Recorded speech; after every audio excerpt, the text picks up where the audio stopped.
রাসূল করিম সাল্লাল্লাহু আলাইহি ওয়াসাল্লাম শাবান মাসে অধিকারে রোজা রাখতেন, সিয়াম পালন করতেন। নবী করিম সাল্লাল্লাহু আলাইহি ওয়াসাল্লামের এই শাবান মাসে অধিকারে নফল সিয়াম রাখার উদ্দেশ্য হলো রমজানের প্রস্তুতি এবং নফসকে সংযত করা। কোন সুবহানাল্লাহ। কেমন নবী, যিনি হলেন রাহমাতুল লিল আলামিন, যিনি হলেন সর্বকালের সর্বশ্রেষ্ঠ রাসূল, খাতামুন নবিয়্যিন, সাইয়্যিদুল মুরসালিন, দু জাহানের বাদশা নবী, কুল কায়নাতের রহমত হিসেবে আল্লাহ তাআলা যাকে পৃথিবীতে প্রেরণ করেছিলেন, সে রাহমাতুল লিল আলামিন এই শাবান মাসে অধিক হারে সিয়াম রাখতেন, রোজা রাখতেন।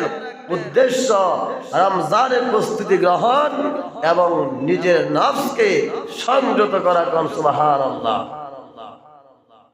তিনি কেমন নবী ছিলেন? যেই নবীর জীবন দশা একটা ভুল হওয়ার কোনো সুযোগ নাই, যেই নবীর জীবন দশা একটা মিথ্যা কথা বলেন নাই, যেই নবীর জীবনে একটা পাপ কাজ করেন নাই, তিনি হলেন আমাদের নবী মুহাম্মদ সাল্লাল্লাহু আলাইহি ওয়াসাল্লাম। সেই নবী, তার জীবনে কোনো গুনার কোনো সুযোগ নাই, সেই নবীর জীবনে কোনো গুনাহ করেন নাই। তারপরও তিনি এত বেশি বেশি সিয়াম রাখতেন, এত বেশি বেশি নফল সালাত আদায় করতেন। যিনি সদা সর্বদা আল্লাহর ইবাদতে মশগুল থাকতেন। কোন সুবহানাল্লাহ। আর আমার আপনার জীবনে পাপের কোনো সীমানা শেষ নাই। আমার আপনার জীবনে নেক আমলের পাল্লা খুবই দুর্বল। আমার আপনার কর্মকাণ্ডে নেক আমলের সংখ্যা খুবই কম। আমার আপনার জীবনে পাপ কাজের পরিমাণে বেশি। কথা বলেন ঠিক কিনা? আমার বাবারা, বন্ধুরা আমার, তাহলে নফল সালাত আমরা আদায় করা উচিত।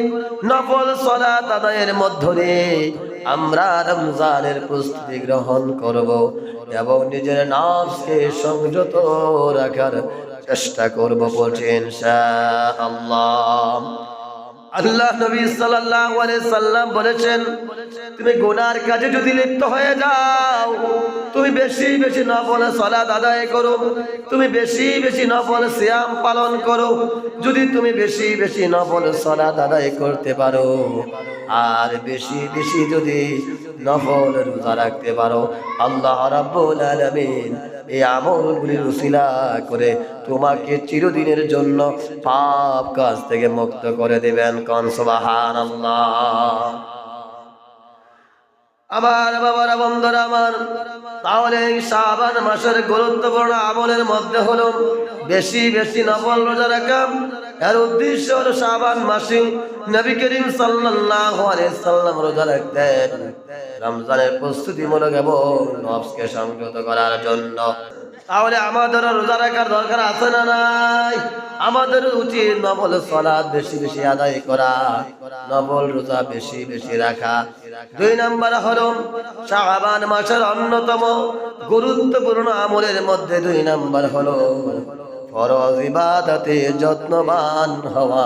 কোন সুবহানাল্লাহ। বর্তমান ফজরের নামাজে মুসল্লির সংখ্যা খুবই কম, এশারের নামাজে আরো কম। এজন্য কবি বলেছেন, ফজর কাটায়ও না ঘুমে, জোহর কাটায়ও না কাজে, আসর কাটায়ও না খেলায়, মাগরিব কাটায়ও না অবহেলায়, এশার কাটায়ও না আড্ডা। আমার বাবারা, বন্ধুরা আমার, তাহলে আমাদের জন্য 5 ওয়াক্ত নামাজ ফরজ করে দেওয়া হয়েছে। আমাদের রব্বুল আলামিন কোরআনুল কারীমের সূরা জারিয়াতের 56 আয়াতের মধ্যে বলেন, ওয়া মা খালাকতুল জিন্না ওয়াল ইনসা ইল্লা লিয়াবুদুন। মানুষ এবং জিন জাতিকে সৃষ্টি করা হয়েছে কেবলমাত্র একমাত্র আল্লাহর গোলামি করার জন্য। কোন সুবহানাল্লাহ। আকিমুস সালাতা ওয়া আতুজ যাকাহ ওয়ারকাউ মা'আর রাকিঈন। নামাজ কায়েম করো, যাকাত প্রতিষ্ঠিত করো, আর রুকুকারীদের সাথে রুকু করো। কোন সুবহানাল্লাহ। তাহলে আমরা নামাজ ধরবো না ছাড়বো? নামাজ ধরতে হবে, নামাজ ছাড়া যাবে না। নামাজ ছেড়ে দেওয়ার কোনো সুযোগ নাই। যারা নামাজ ইচ্ছাকৃতভাবে ছেড়ে দেয় তাদের নামটা মুসলমানের খাতা থেকে কেটে ফেলা হয়। কন্যা আউযু বিল্লাহ। রাসূল কারীম সাল্লাল্লাহু আলাইহি সাল্লাম বলেছেন, 5 ওয়াক্ত নামাজ জামাতে আদায় করো, 5 ওয়াক্ত নামাজ জামাতে আদায় করো। তারপরও নামাজ কাজা হয়ে থাকলে কাজা নামাজ আদায়ের চেষ্টা করো। নামাজ ছাড়ার কোনো সুযোগ নাই। ফরজ নামাজগুলির ব্যাপারে যত্নশীল হতে হবে, ফরজ নামাজগুলির ব্যাপারে খুবই উদার হতে হবে, ফরজ নামাজগুলির ব্যাপারে খুবই মনোযোগী হতে হবে। 3 নাম্বার হলো শাবান মাসের 3 নাম্বার আমল হলো বেশি বেশি কোরআন তেলাওয়াত বৃদ্ধি করা। প্রতিদিন নির্দিষ্ট পরিমাণ কোরআন পড়া, তেলাওয়াত করা এবং অর্থ বুঝে পড়া এবং তাফসীর সহকারে অনুবাদ ব্যাখ্যা বিশ্লেষণ করা। যদি শাবান মাস থেকে কোরআনুল কারীমের তেলাওয়াত প্রচলন করে দিতে পারি, তাহলে রমজান মাসে কোরআন তেলাওয়াতে আমরা অধিক হারে তৃপ্তি লাভ করব। কোন সুবহানাল্লাহ। আমার বাবারা, বন্ধুরা আমার, তাহলে কোরআন তেলাওয়াত বেশি বেশি করতে হবে। যারা কোরআন তেলাওয়াত করতে জানি না, কোরআনুল কারীমটা হাতে নিব, বুকে নিব, চুমু দিব, বুকের সাথে জড়িয়ে একটু আবেগ দিয়ে চোখের পানিগুলি ছাড়বো। তারপর কোরআনুল কারীমটা খুলবো, প্রতিটা পৃষ্ঠায় পৃষ্ঠায় আমরা উল্টাবো এবং প্রত্যেকটা লাইনে লাইনে আঙ্গুল দিয়ে ধরে ধরে আর পৃষ্ঠাগুলি উল্টাতে থাকবো আর চোখের পানিগুলি ছাড়তে থাকবো। আমার রব, আমার যৌবন বয়সে আমি সুযোগ পাই নাই কোরআন শেখার জন্য। আমার সংসারে অভাব ছিল, অনটন ছিল, ভালোভাবে খাইতে পারি নাই। ও আল্লাহ, ক্ষমা করে দাও। কোরআনের অভিশাপ থেকে তুমি আমাকে হাসরের মাঠে বাঁচায়। কোন আমিন। আর চেষ্টা করা কোরআনটা ঘন ঘন খোলা, কোরআন চুমু দেওয়া, বুকে নেওয়া, এই আমলগুলি যদি করতে পারি তাহলে আমরা কোরআনের লানত থেকে আমরা বেঁচে যেতে পারবো। 4 নম্বরে শাবান মাসের আমল হলো বেশি বেশি জিকির করা, দোয়া করা, তাসবিহ, তাহলিল, তাকবীর, দুরূদ শরীফ পাঠ করা, বিশেষ করে ইস্তেগফার বেশি বেশি করে পাঠ করা। আস্তাগফিরুল্লাহ, সবাই পড়ি আস্তাগফিরুল্লাহ, আস্তাগফিরুল্লাহ। আয় আল্লাহ, আমাকে ক্ষমা করে দেন। বেশি বেশি তাসবিহ পাঠ করব। সুবহানাল্লাহ, আলহামদুলিল্লাহ, আল্লাহু আকবার, লা ইলাহা ইল্লাল্লাহ, আস্তাগফিরুকা ওয়া আতুবু ইলাইক।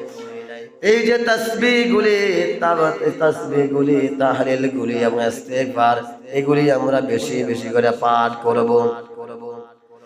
5 নম্বর হলো নিসফেন শাবান, 15 শাবান ইবাদত বندگی করা, নফল নামাজ আদায় করা, কোরআন তেলাওয়াত করা, দোয়া তওবা করা, তবে বিদআত ভিত্তিক আমল থেকে নিজেদেরকে বিরত রাখা।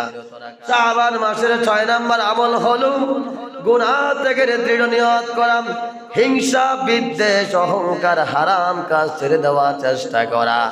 এই যে শাবান মাস আমার মাস থেকে আপনার মাস থেকে বিদায় নিয়ে যাচ্ছেন, না জানি কার জীবনের জন্য এবারের শাবান মাসটা শেষ মাস হয়ে গেল। কথা বলেন ঠিক কিনা?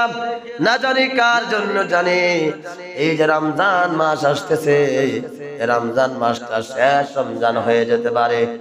কার জন্য জানি কাফনের কাফন রেডি হয়ে যাচ্ছে, কার জন্য জানি বাস জানের বাস নতুন করে করুল দিচ্ছে, কার জন্য জানি কোন কবরস্থানের মাটি হা করে আছে।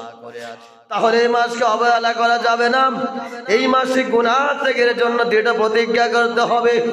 ও আমার রব, আমি আর জীবনে গুনার কাজ করব না। আগে সুদ খাইতাম, এখন থেকে আর সুদ খাবো না। আগে ঘুষ খাইতাম, এখন থেকে ঘুষ খাবো না। আগে আমি হারাম খাইতাম, এখন থেকে আমি হারাম খাবো না। আগে আমি মাদক সেবন করতাম, এখন থেকে মাদক সেবন করব না। আগে আমি ইয়াবা গ্রহণ করতাম, ইয়াবা আমি গ্রহণ করব না। আগে আমি বাটপারি করতাম, সেটারি করতাম। এই কথাগুলি বলে বলে আল্লাহর কাছে তওবা করা, আল্লাহর কাছে কান্নাকাটি করা, রোনা জারি করা, ও আমার রব, আমি আর জীবনে গুনাহ করব না। বলছি আমিন, সকলে বলছি আমিন। 7 নম্বরে এই মাসের আমল হলো মানুষের হক আদায় করা, সম্পর্ক ঠিক রাখা। আত্মীয়তার সম্পর্ক বিচ্ছিন্ন থাকলে আত্মীয়তার সম্পর্ক জোড়া লাগানো, কারোর সাথে শত্রুতা থাকলে শত্রুতা দ্রুত মাসের মধ্যে মীমাংসা করা।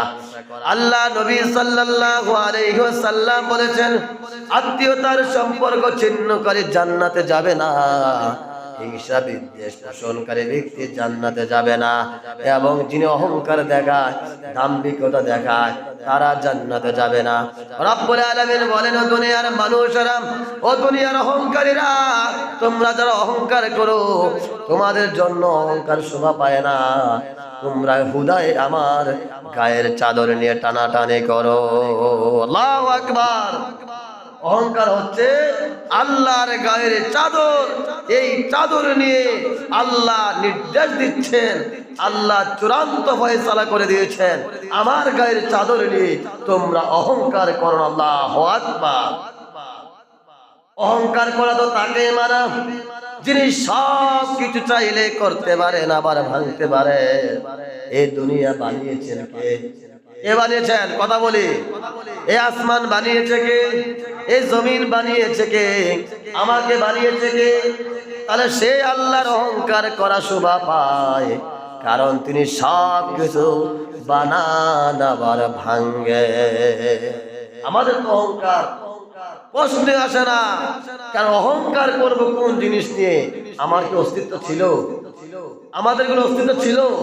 তাহলে আমাদের কোনো অস্তিত্ব ছিল না। আমরা ছিলাম প্রাণহীন, আমরা ছিলাম নিস্তেজ। আমাদের কোনো বডি ছিল না, দেহ ছিল না, প্রাণ ছিল না। রব্বুল আলামিন কোরআনুল কারীমে সূরা বাকারার মধ্যে জানিয়ে দিয়েছেন, কাইফা তাকফুরুনা বিল্লাহি ওয়া কুনতুম আমওয়াতান ফাআহইয়াকুম সুম্মা ইউমীতুকুম সুম্মা ইউহয়ীকুম সুম্মা ইলাইহি তুরজাউন। আল্লাহু আকবার।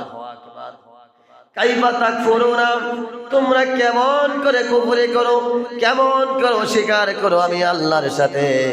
তোমরা ছিলে প্রাণহীন, তোমাদের কোনো প্রাণ ছিল না। আমি তোমাদের মধ্যে প্রাণ দিলাম, আমি তোমাদের জীবন দিলাম, আমি তোমাদের বানালাম, আবার তোমাদের থেকে প্রাণ আমি ছিনিয়ে নেব, আবার তোমাদের ভিতরে আমি প্রাণ দেব, আমি তোমাদেরকে জীবিত করব। সুম্মা ইলাইহি তুরজাউন, অতঃপর তোমাদের সবাইকে আমি আল্লাহর দিকে ফিরে আসতে হবে। কোন সুবহানাল্লাহ। কোন হিসাবে অহংকার করেন, কোন হিসাবে দাম্ভিকতা করেন?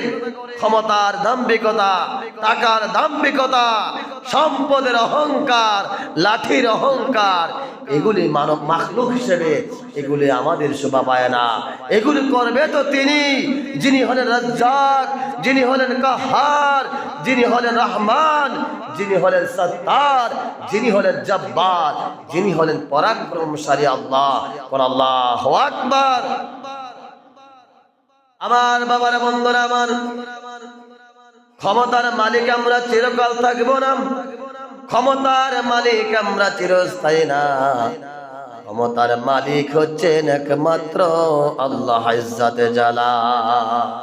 কিয়ামতের ময়দানে, হাসরের মাঠে যখন বিচার ফয়সালা শুরু হয়ে যাবে, রব্বুল আলামিন বলেন, লিমানিল মুলকুল ইয়াউম, আজকে রাজত্ব কার? ও দুনিয়ার স্বৈরাচারীরা, দুনিয়ার বড় বড় এমপি মন্ত্রীরা, দুনিয়ার বড় বড় দাপরশালী লোকেরা, আইনা জিবালুকা, ও দুনিয়ার পাহাড়গুলি তোমরা কোথায়? আইনা শাজারুকা, ও দুনিয়ার বড় বড় গাছগুলি কোথায়? আইনা জাব্বার, ও দুনিয়ার বড় বড় শক্তিশালীরা, ও স্বৈরাচারীরা তোমরা কোথায়? কারো আওয়াজ নাই, কারো শব্দ নাই, আসমান তো নাই, জমিনও নাই, গাছও নাই, পাহাড়ও নাই, কোনো কিছু নাই, সবগুলি নিমিষে শেষ হয়ে আছে আল্লাহর হুকুমে। ইসরাফিল আলাইহিস সালাতু সালামের সিংহা ফুৎকারের সাথে সাথে উত্তর দিবে কাকে? দেখেন কি আল্লাহর কুদরত লীলা খেলাম। আল্লাহ প্রশ্ন করছে লিমানিল মুলকুল ইয়াউম, আজকে রাজত্ব কার? আল্লাহ প্রশ্নটা ছুড়ে দিবেন, কি উত্তর দেওয়ার মতো নাই। আল্লাহর প্রশ্নের জবাবে আল্লাহ আবার উত্তর দিতেছেন। আল্লাহ বলতেছেন লিল্লাহি ওয়াহিদিল কাহ্হার, আজকের রাজত্ব একমাত্র পরাক্রমশালী আমি আল্লাহর। আল্লাহু আকবার। তাহলে ক্ষমতা কি থাকবে চিরকাল আমাদের? ক্ষমতার বড়াই করা যাবে? ক্ষমতার বড়াই করা যাবে না, কোনো কিছুর দাম্ভিকতা করা যাবে না, অহংকার করা যাবে না, হারাম কাজ করা যাবে না। 7 নাম্বার হলো মানুষের হক আদায় করা, সম্পর্ক ঠিক রাখা। বললাম আত্মীয়তার সম্পর্ক জোড়া লাগাবো, সম্পর্ক বিচ্ছিন্ন থাকলে কারোর সাথে শত্রুতা করা যাবে না। 8 নম্বরে শাবান মাসের সর্বশেষ চূড়ান্ত আমল হলো রমজানের প্রস্তুতি গ্রহণ করা। কোন সুবহানাল্লাহ। রমজানের রোজাগুলি নিয়ম কানুন জানা এবং দৈনন্দিন রুটিন ঠিক করা। প্রতিটা রমজানে আমি কয় রাকাত নফল নামাজ পড়ব, কত পৃষ্ঠা কোরআন তেলাওয়াত করব, প্রতিদিন রমজানে কত টাকা আমি দান করব, এবং কয়টা সালাম দিব, কয়টা ভালো কাজ করব, কয়টা আমল করব, নেক আমল, এগুলি রুটিন করা। কয়টা থেকে কয়টা কোরআন তেলাওয়াত করব, কয়টা থেকে কয়টা আমি দান সাদকা করবো। এই যে আমলগুলি রমজানটা আপনি কিভাবে উদযাপন করবেন, কিভাবে অতিবাহিত করবেন, সেটার একটা প্ল্যানিং মাফিক একটা রুটিন এবং চার্ট তৈরি করা। কোন সুবহানাল্লাহ। আমার বাবারা, বন্ধুরা আমার, তাহলে রমজান মাসে আমরা বেশি বেশি নেক আমল করব। রব্বুল আলামিন বলেন এই রমজান মাসের জন্য তোমরা বেশি বেশি করে প্রস্তুতি গ্রহণ করো। আল্লাহ নবী সাল্লাল্লাহু আলাইহি সাল্লাম বলেন, যারা রমজান মাস পাইল কিন্তু জীবনের গুনাহগুলি ক্ষমা করে নিতে পারলো না, তাদের মতো হতভাগা, তাদের মতো কপাল পোড়ার দুনিয়ায় কেউ নাই। রব্বুল আলামিন কোরআনুল কারীমের মধ্যে বলেন, ইয়া আইয়ুহাল্লাযীনা আমানু কুতিবা আলাইকুমুস সিয়ামু কামা কুতিবা আলাল্লাযীনা মিন ক্বাবলিকুম লাআল্লাকুম তাত্তাকুন। আল্লাহু আকবার। ইয়া আইয়ুহাল্লাযীনা আমানু, হে ঈমানদারগণ, কুতিবা আলাইকুমুস সিয়াম, তোমাদের উপরে সিয়াম ফরজ করে দেওয়া হয়েছে। কামা কুতিবা আলাল্লাযীনা মিন ক্বাবলিকুম, তোমাদের পূর্ববর্তী জাতিদের উপর, লাআল্লাকুম তাত্তাকুন, যাতে করে তোমরা তাকওয়া ভীরু হতে পারো, যাতে করে তোমরা আল্লাহ ভীরু হতে পারো, তাকওয়া অবলম্বন করতে পারো। এজন্য তোমার আমার রব তোমাদের উপর রোজা ফরজ করে দিয়েছেন। কোন সুবহানাল্লাহ। তাহলে সে রোজাগুলিকে রাখবো তো ইনশাআল্লাহ? নিয়ত আছে তো? নাকি বিভিন্ন বাহানা দিয়ে, ছোটখাটো অসুখ বিসুখের ওসিলা দিয়ে রোজাগুলি ভাঙা যাবে না। রমজান হয়ে যেতে পারে আপনার জীবনের শেষ রমজান, আবার 2027 সালে রমজান যে আপনি পাবেন, তার কি গ্যারান্টি করে দিতে পারবেন? বা আজকে যে ইংরেজি মাসের কয় তারিখ? 6 তারিখ, 18 তারিখ প্রথম রমজান। আমরা যে আবার এই রমজানটা সবাই পাবো, তার কি নিশ্চয়তা আছে? নাই। তাহলে নিয়ত করেন, আজকে নিয়ত করে ফেলেন যে এবারে রমজানে একটা রোজা আমরা ভাগবো না, সবাই ইনশাআল্লাহ। সবাই বলছি ইনশাআল্লাহ। না হুজুরের কথা রাখতে হাত তুলছেন? কোন দুর্বলতা আছে? ডাক্তার যদি বলে আপনি উপবাস থাকলে আপনার রোগটা বেড়ে যাবে, তার রোজা ভাঙে। না হয় ছোটখাটো রোগ এগুলো নিয়ে রোজা ভাঙেন না। আপনি হয়তোবা ভাবতে পারেন যে রোজাগুলো রাখতে কষ্ট হয়ে যাবে, রাখেন না। আপনি মনে করেন না যে আপনার জীবনের শেষ রমজান এটাই, আর কি সুযোগ পাবেন? এজন্য এখন থেকে প্রস্তুতি গ্রহণ করেন। রমজানে বেশি বেশি দান সাদাকা করব, আমরা বেশি বেশি কোরআন তেলাওয়াত করব। কোরআন তেলাওয়াত করতে জানি না, 5টা 10টা 30টা 20টা কোরআন মাজিদ বিভিন্ন মাদ্রাসা বিভিন্ন এতিমখানা আমরা দিতে পারবো না ইনশাআল্লাহ। একটা কোরআন মাজিদ মাত্র কত? 200 টাকা হাদিয়া। কোরআন মাজিদ কিনা তো সম্ভব না। কোরআনের মূল্য পৃথিবীর কোন সম্পত্তি হবে না। কিন্তু আমরা আমাদের প্রচলিত ভাষায় বলি যে দোকানদার সাহেব কোরআনটার হাদিয়া কত? কোন কোরআনের হাদিয়া 200, কোন কোরআনের হাদিয়া 250, কোনটা 300, কোনটা 400। মানে পৃষ্ঠার কোয়ালিটির উপর এটা দাম তো কি কম বেশি হয়। এজন্য আমরা নিয়ত করব যে এবারে রমজানে আমরা 5টা 10টা কোরআন মাজিদ বিভিন্ন মাদ্রাসায় দিব। পারবো না ইনশাআল্লাহ? যারা ইচ্ছুক, আমাদের আশেপাশে 2টি মাদ্রাসা আছে, চান্দলাতে আছে, আপনার যেখানে খুঁজে সেখানে আপনি দান করতে পারেন। অনেকে আবার এই কোরআনটা গ্রহণ করতে চায় না। যারা গ্রহণ করেন না তাদের ব্যাপারে আমার সুন্দর বার্তা হলো যে আপনাকে অন্য একজন ব্যক্তি কোরআন মাজিদ যদি উনি বাজার থেকে না আপনাকে হাদিয়া দেয়, আপনার সওয়াবের কোনো কমতি হবে না। আপনি ফকির বা গরিব এই খাতায় আপনার নাম উঠবে না যে আরেকজনে কোরআন মাজিদ এনে দিল, আমার ছেলে মেয়ে আমার নাতি নাতনি পড়লো, এটা ছোট হওয়ার কোনো, ছোট করে দেখার কোনো সুযোগ নাই। বরং এই কাজটার মধ্য দিয়ে আরেকটা ব্যক্তিকে সওয়াব পাওয়ার সুযোগ করে দিবেন। কথা বলে ঠিক কিনা? আমরা পারবো তো ইনশাআল্লাহ?